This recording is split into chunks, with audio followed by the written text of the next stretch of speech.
चौहान है। रोजे रोजे आवेला चार चिला मार के, घूमेला तू गेरुआ कपड़ा हो झार के। अरे हम महाकाल के भक्त हैं। है बोला का रोजे रोजे आवेला चार चिला मार के, घूमेला तू गेरुआ कपड़ा हो झार के। कहाँ बचिलम सलाई तो हर आज मुझको छीने दो। हे धनी भर सावन मुझको जीने दो,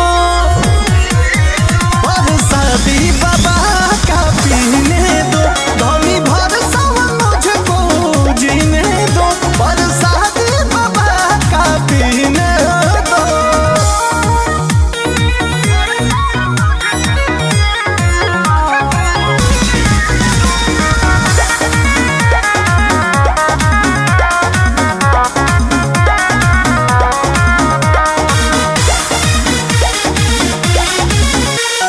हम नाही जननी तू हवा गजेरी, नसले में रहे लाली।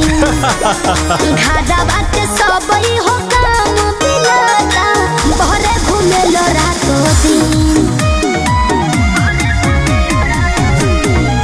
ए धनी बचपन से भोले बाबा के हई हम पुजरिया। रोज भोरे भोरे हम शिवाला पे गाँव के करी जल ढरिया। झोरा के झोरा गाजा भोगिया, कहता रखी किने दो। ए धनी भर सावन मुझको जीने दो, बाबा का प्रसादी पीने दो। धनी भर सावन मुझको जीने दो, प्रसादी बाबा का पीने दो।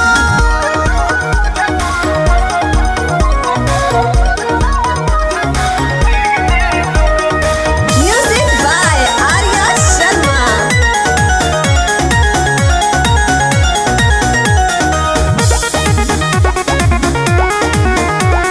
भसमा भभूति चंदन हंस के रहेला, कहवा से सिखलो ऐसन लो।